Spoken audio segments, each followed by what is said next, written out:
তো ফাইনালি যুব শক্তি প্রকল্প নিয়ে কিন্তু বিরাট আপডেট চলে আসলো। আমি কিন্তু মানে গতকাল বলেছিলাম যে আজকেই সব কিন্তু ডিসিশন হবে যে আজকের বাজেটে যে কবে থেকে যুব শক্তি ভরসা প্রকল্পে আবেদন শুরু, কবে টাকা পাবেন। এবং এখানে আরেকটা বিষয় হচ্ছে যে যুব শক্তি প্রকল্প বা যুব শক্তি ভরসা প্রকল্পে কিন্তু দু ধরনের টাকা দেওয়া হবে। কেউ কেউ পাবে 3,000 টাকা, কেউ পাবে 2,000 টাকা। কারা এই টাকা পাবে সব আজকের এই ভিডিওতে ডিটেলস আলোচনা করব। আর কবে থেকে শুরু হচ্ছে, কবে তোমরা টাকা পাবে যুব শক্তি ভরসা প্রকল্পের টাকা। তো চলো দেরি না করে শুরু করা যাক। কি বলা হলো আজকের বাজেটে, ভালো করে শুনবে, ভালো করে বুঝবে, তাহলে কিন্তু পরে পস্তাতে হবে। দেখো কি বলেছে বাজেটে, বেকার যুবকদের জন্য বিরাট ঘোষণা। বিরাট ঘোষণা কি?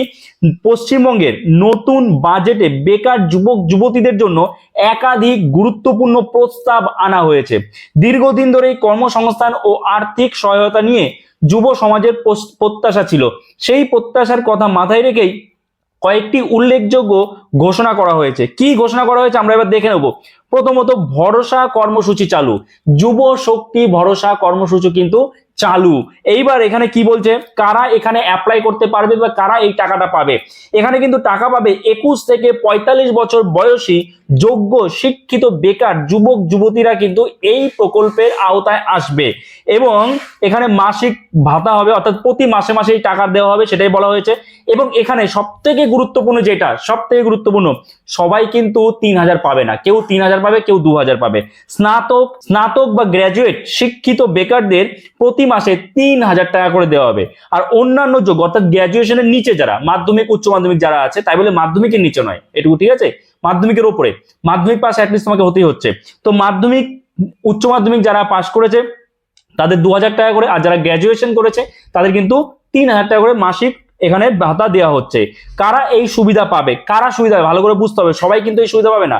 গ্র্যাজুয়েট হলেই সুবিধা পাবে এমনটা নয়, আবার মাধ্যমিক পাস হলেই যে 2,000 টাকা পাবে তাও কিন্তু নয়। কারা সুবিধা পাবে? যে পরিবারের আয় 1 লক্ষ টাকার কম, তারা এই প্রকল্পের জন্য কিন্তু বিবেচিত হবেন। এবং আবেদনকারী অন্য কোনো সামাজিক সুরক্ষা প্রকল্পের সুবিধাভোগী হলে এই কর্মসূচির আওতায় কিন্তু আসবে না।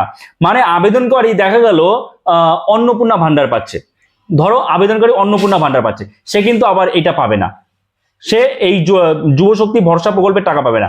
আবেদনকারী যদি অন্য কোনো সামাজিক সুরক্ষা প্রকল্পের সুবিধাভোগী না হয় তাহলেই কিন্তু পাবে। এবং এছাড়া আরো কি কি রয়েছে দেখো, এছাড়া কিন্তু আরো রয়েছে বিনামূল্যে কোচিং সেন্টার রয়েছে, অর্থাৎ প্রতিযোগিতামূলক পরীক্ষার প্রস্তুতির জন্য রাজ্যের প্রতিটি জেলায় বিনামূল্যের কোচিং সেন্টার গড়ে তোলার পরিকল্পনা নেওয়া হয়েছে। এককালীন আর্থিক সহায়তা দেওয়া হবে। এককালীন আর্থিক সহায়তা বলতে সরকারি ও সরকার পোষিত কলেজের যে ছাত্র ছাত্রীরা বিভিন্ন প্রতিযোগিতামূলক পরীক্ষার প্রস্তুতি নিচ্ছেন তাদের এককালীন 30,000 টাকা আর্থিক সহায়তা দেওয়া হবে। এবং এই খাতে অর্থাৎ এই যুব শক্তি ভরসা প্রকল্পে কিন্তু 30 কোটি টাকা বরাদ্দের প্রস্তাব রাখা হয়েছে আজকের বাজেটে 2026-এর।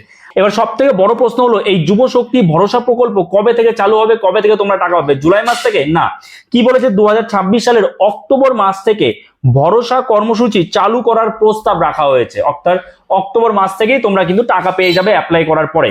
ওকে, আশা করছি তোমরা বুঝতে পেরেছো। এবং এই আপডেটটা তোমাদের কেমন লাগলো অবশ্যই কমেন্টে জানিও।